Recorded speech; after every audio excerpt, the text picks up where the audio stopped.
All right, we're going to let a, b, and c be integers and x, y, and z be real numbers. We want to prove that if x and y are non-negative, then x plus y over 2 is bigger than or equal to the square root of xy. Okay, so in the book I got this from, they want us to use the technique of working backwards. Okay, so I wrote this box here for working backwards. Okay, so I'm going to start from my conclusion and I'm going to try to get somewhere to where I know I can use that property from my assumption in order to get to my conclusion. So let's start with x plus y over 2 is bigger than or equal to the square root of xy.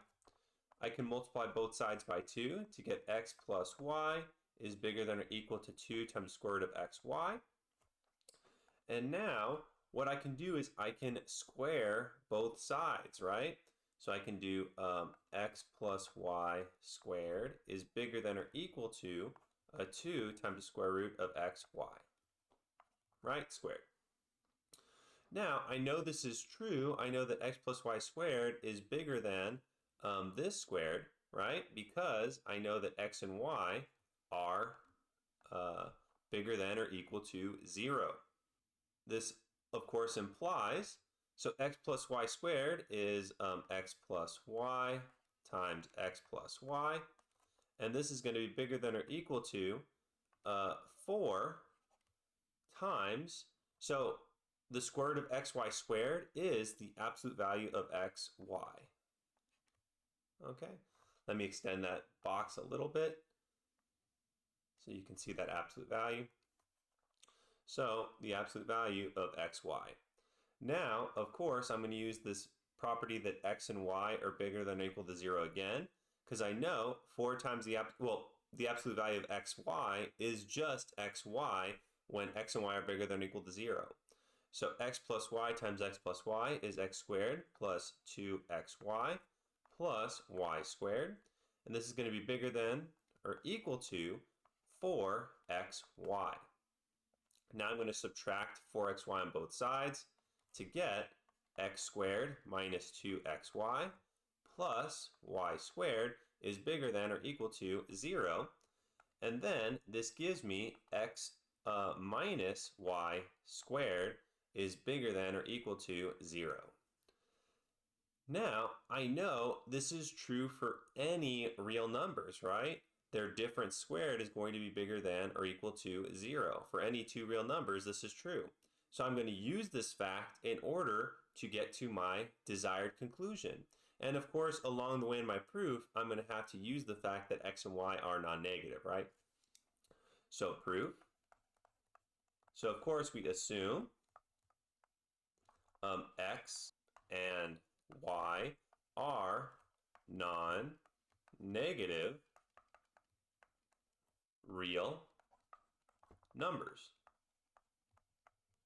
Okay, so the fact that they are real numbers, this implies that their difference squared, right, is bigger than or equal to 0. And then this implies that x squared minus 2xy plus y squared is bigger than or equal to 0. And then I'm going to add 4xy to both sides to get x squared plus 2xy plus y squared is bigger than or equal to 4xy. And then I know that this is the same thing as x plus y squared, and that's going to be bigger than or equal to 4xy. And now I'm going to take the square root of both sides, right? And I know I can take the square root of xy because x and y are both positive, or are non-negative, right? So this implies that the square root of x plus y squared, so I can do this because x and y are greater than or equal to 0, is bigger than or equal to the square root of 4xy.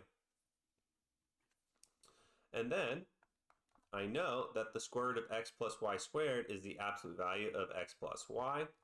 is bigger than or equal to 2 times the square root of xy. And then I'm going to use the fact that x and y are non-negative again, because the absolute value of x plus y will just be x plus y is bigger than or equal to 2 times the square root of xy. And then, to get to where I want, I'm going to divide both sides by 2 to get x plus y over 2 is bigger than or equal to the square root of xy, which, of course, is my desired conclusion.